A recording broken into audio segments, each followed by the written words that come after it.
작년 겨울 한 독거 어르신이 집에서 쓰러진 채 발견됐습니다. 119 대원이 도착했을 때 체온은 33도. 겨울산 조난 사고가 아닙니다.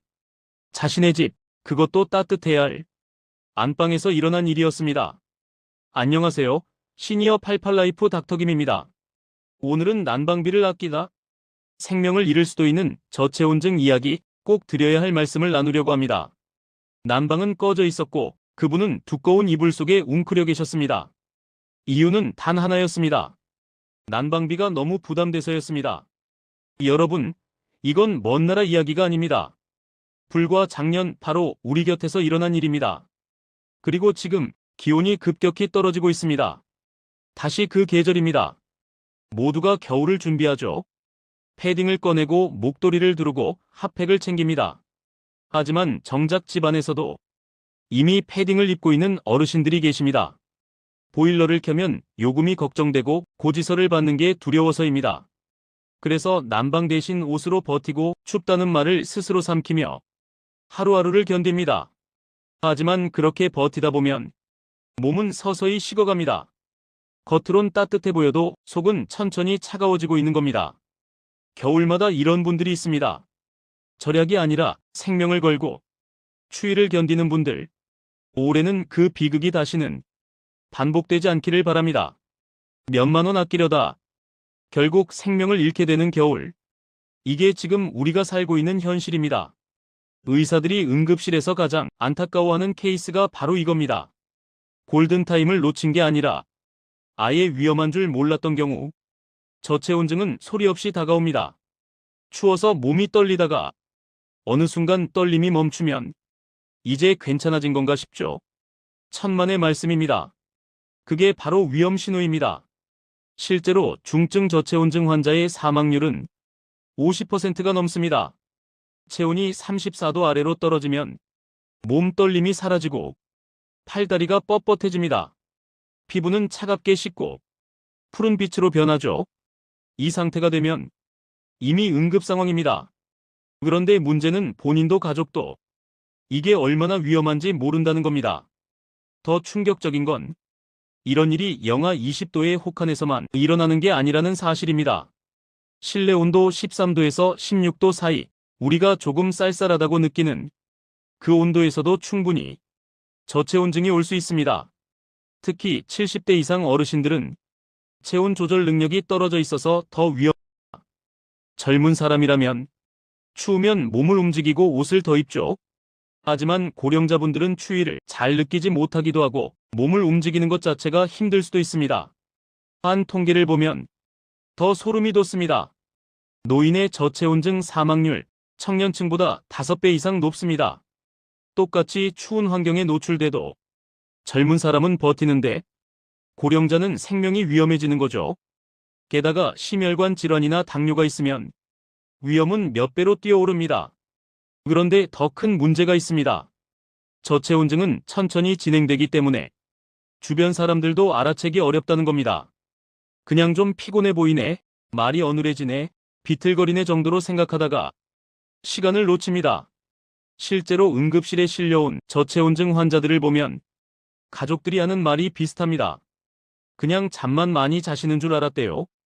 설마 이게 생명을 위협하는 상황인 줄은 몰랐다고 합니다. 지금 이 순간에도 전국 어딘가에서 난방을 끄고 계신 분들이 있을 겁니다. 아껴야 한다는 생각에 자식들한테 부담 주기 싫어서 혹은 평생 검소하게 살아온 습관 때문에. 그런데 이건 절약이 아닙니다. 생명을 담보로 한 위험한 도박입니다. 난방비 몇만 원 아끼려다 응급실 실려가면 병원비가 몇백만 원입니다. 그보다 더 중요한 건 한 번 잃은 건강은 돌이킬 수 없다는 사실입니다. 오늘 이 영상을 보시는 분들 중에 혹시 실내 온도를 18도 이하로 낮추고 계신 분 있으십니까? 혹시 두꺼운 옷을 여러 겹 껴입고 이불 속에만 있으십니까? 그렇다면 지금 당장 이 영상을 끝까지 보셔야 합니다. 이건 남의 일이 아닙니다. 당신 가족의 생명이 달린 문제니까요. 많은 분들이 착각하시는 게 있습니다. 저체온증은 겨울산에서만 걸리는 병이라고 생각하시는데 절대 아닙니다. 여러분 집 안방에서도 충분히 걸릴 수 있습니다. 지금부터 알려드릴 신호들이 하나라도 보이면 즉시 조치를 취하셔야 합니다. 먼저 체온계가 없어도 확인할 수 있는 방법부터 알려드리겠습니다. 본인이나 같이 사시는 어르신의 배와 등을 만져보세요. 손발이 차가운 건 당연합니다. 중요한 건 몸통입니다. 배나 등 가슴 부위를 손으로 만졌을 때 차갑게 느껴지면 이미 위험 신호입니다. 정상적인 상태라면 몸통은 따뜻해야 합니다.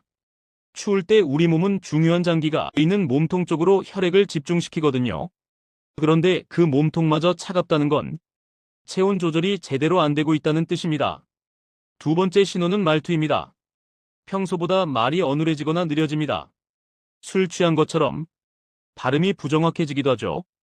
이건 뇌 기능이 떨어지고 있다는 신호입니다. 저체온증이 진행되면 뇌로 가는 혈액 공급이 줄어들면서 판단력과 언어 능력이 떨어집니다. 세 번째는 움직임입니다. 걸을 때 비틀거리거나 손을 떨면서 물건을 잘 못 잡습니다. 근육이 제대로 작동하지 않는 거죠. 심하면 단추를 끼우거나 지퍼를 올리는 것도 힘들어합니다. 이런 모습이 보이면 바로 조치를 취하셔야 합니다. 네 번째 신호가 가장 위험합니다. 몸 떨림이 멈추는 겁니다. 추우면 당연히 몸이 떨려야 정상입니다. 떨림은 우리 몸이 열을 만들려고 하는 자연스러운 반응이거든요. 그런데 이 떨림이 멈췄다는 건 몸이 더 이상 스스로를 따뜻하게 할 수 없다는 뜻입니다. 2단계가 되면 중증 저체온증으로 넘어가는 시점입니다. 사망률이 50%를 넘는 구간이죠. 다섯 번째는 의식 상태입니다. 자꾸 졸리고 멍한 상태가 됩니다. 질문을 해도 대답이 느리고 뭘 물어봤는지 잊어버립니다. 이것도 뇌기능 저하 때문입니다. 심하면 환각을 보기도 합니다. 집안인데 밖에 나가 있다고 생각하거나 이상한 소리를 합니다. 그런데 여기서 정말 중요한 게 있습니다. 저체온증에 걸린 본인은 자기가 위험한 상태인지 모릅니다. 오히려 덥다고 느낄 수도 있어요. 실제로 저체온증 환자들이 옷을 벗으려고 하는 경우가 있습니다. 역설적 벗기 현상이라고 부르는데 체온 조절 중추가 고장나서 뇌가 착각을 일으키는 겁니다. 그래서 혼자 사시는 어르신들이 더 위험한 겁니다. 옆에서 봐줄 사람이 없으니까요. 이제 실내 환경을 체크해 보겠습니다. 여러분 집 실내 온도가 몇 도인지 아십니까? 보통은 체감으로 판단하시는데 그럼 안 됩니다. 반드시 온도계로 확인하셔야 합니다. 겨울철 실내 적정 온도는 18도에서 20도입니다. 이게 최소 기준입니다. 18도 미만으로 내려가면 고령자에게는 위험할 수 있습니다. 특히 주의하셔야 할 시간대가 있습니다.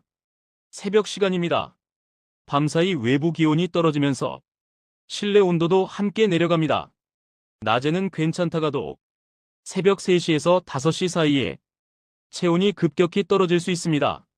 실제로 저체온증으로 인한 사망이 가장 많이 발생하는 시간대가 바로 이 새벽 시간입니다. 그럼 지금 당장 확인해 보셔야 할 것들을 정리해 드리겠습니다. 첫째, 실내 온도계를 하나 구비하세요. 1,000원, 2,000원이면 살 수 있습니다. 둘째, 매일 저녁 자기 전에 온도를 확인하세요. 18도 이하면 무조건 난방을 켜셔야 합니다.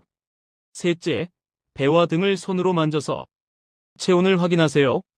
차갑게 느껴지면 위험 신호입니다. 혼자 사시는 어르신이라면 하루에 한 번은 가족이나 이웃에게 연락하는 습관을 들이세요. 전화 한 통이 생명을 살릴 수 있습니다. 말투가 이상하거나 반응이 느리면 바로 확인하러 가야 합니다. 며칠 연락이 안 되면 더더욱 직접 방문해서 확인하셔야 합니다. 마지막으로 이것만은 꼭 기억하세요. 저체온증은 치료보다 예방이 100배 쉽습니다. 한번 중증 저체온증에 걸리면 회복이 어렵고 후유증도 심각합니다.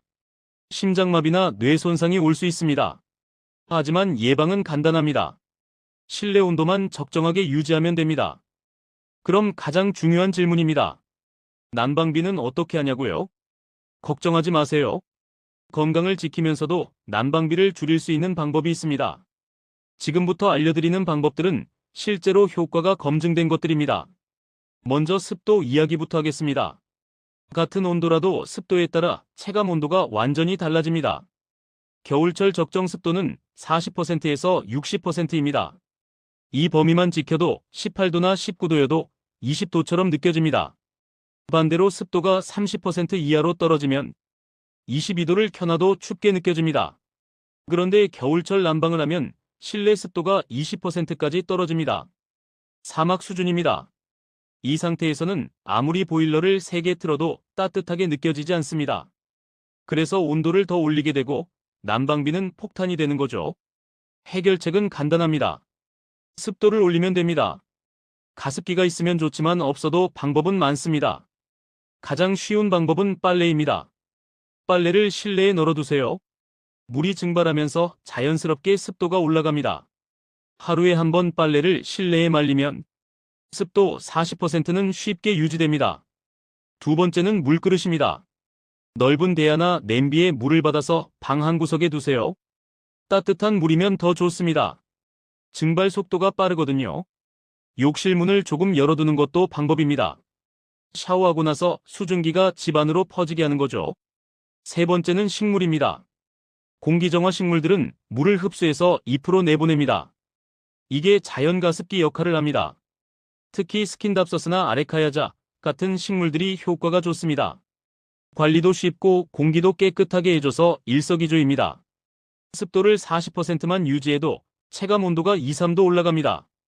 즉, 보일러를 18도로 설정해도 21도처럼 느껴진다는 얘기죠. 이것만으로도 난방비를 20% 이상 줄일 수 있습니다. 그런데 습도가 중요한 이유가 또 있습니다. 바로 폐렴 예방입니다. 겨울철 노인 사망 원인 1위가 바로 폐렴입니다. 독감보다 무섭습니다. 건조한 공기가 계속 들어오면 코와 목의 점막이 마릅니다. 그럼 세균과 바이러스를 걸러내는 기능이 떨어지죠. 결과적으로 폐렴에 걸리기 쉬워집니다. 실제로 습도가 40% 이하일 때 바이러스 활동이 가장 활발합니다. 반대로 60% 이상이면 곰팡이가 생깁니다. 그래서 40%에서 60% 사이를 지키는 게 중요합니다. 이 범위에서는 바이러스도 곰팡이도 활동하기 어렵습니다. 오늘 영상이 도움이 되신다면 여기서 잠깐 좋아요 한번 눌러주세요. 이 영상이 더 많은 어르신들에게 도달할 수 있습니다. 이제 난방 효율을 높이는 다른 방법들을 알려드리겠습니다. 창문이 문제입니다. 열 손실의 30%가 창문을 통해 일어납니다. 뽁뽁이라고 부르는 에어캡을 창문 안쪽에 붙이세요.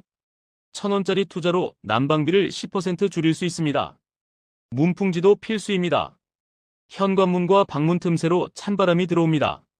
문풍지 하나면 막을 수 있습니다. 커튼도 두껍게 바꾸세요.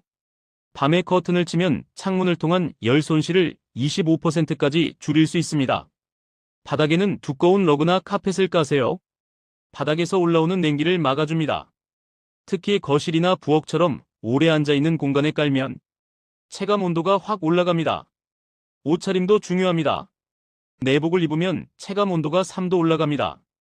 목도리나 수면 양말은 0.5도에서 1도 정도 효과가 있습니다. 겹겹이 입는 게 한 벌 두껍게 입는 것보다 따뜻합니다. 공기층이 단열재 역할을 하거든요. 사용하지 않는 방의 문은 닫아두고 난방 밸브도 잠그세요. 에너지가 필요한 곳에만 집중되게 하는 겁니다. 이것만으로도 난방비가 5% 줄어듭니다. 보일러 설정도 중요합니다. 온수 온도는 45도면 충분합니다. 60도, 70도로 해놓으면 에너지만 낭비됩니다. 외출 모드를 활용하세요. 집을 비울 때 완전히 끄는 것보다 외출 모드로 두는 게 더 경제적입니다. 다시 데우는 데 드는 에너지가 더 많거든요. 그리고 꼭 기억하세요. 정부 지원 제도도 있습니다. 저소득층이나 차상위 계층은 에너지 바우처 제도를 통해 난방비를 지원받을 수 있습니다. 주민센터나 정부24에서 확인하실 수 있습니다. 주변 어르신께도 꼭 알려주세요. 마지막으로 꼭 기억하셔야 할 한 가지. 난방비를 아끼는 것도 중요하지만 생명보다 중요한 건 없습니다. 실내 온도 18도는 절대선입니다. 이 아래로는 절대 내려가시면 안 됩니다. 특히 밤 시간대엔 더욱 신경 쓰세요. 혼자 사시는 어르신들은 자식들에게 연락하세요. 추워서 힘들다고, 난방비가 부담된다고 솔직히 말씀하세요. 자식 입장에서는 부모님이 추위에 떠는 게 가장 마음 아픈 일입니다. 여러분, 오늘 영상이 유익하셨다면 부모님이나 가까운 분들에게 이 영상을 꼭 공유해 주세요. 이 영상 하나로 한 생명을 살릴 수도 있습니다. 그리고 지금 구독과 알림 설정을 해두시면 다음 건강 정보도 놓치지 않고 챙기실 수 있습니다. 이웃분들도 주변 어르신들을 한번 살펴주세요. 며칠 못 보셨다면 전화 한 통, 방문 한 번이면 충분합니다. 당신의 관심이 생명을 지킵니다. 겨울은 혼자 버티는 계절이 아닙니다. 함께 따뜻하게 보내는 계절입니다. 난방비를 아끼다 건강을 잃으면 아무 소용이 없습니다. 오늘 영상이 도움이 되셨다면 좋아요, 구독, 알림 설정으로 함께 해주세요. 그리고 오늘 부모님께 안부 전화 한 통 드려보세요. 춥지 않으세요? 그 한마디면 충분합니다. 그게 가장 큰 사랑입니다. 그리고 그 따뜻함이 당신의 겨울을 지켜줍니다.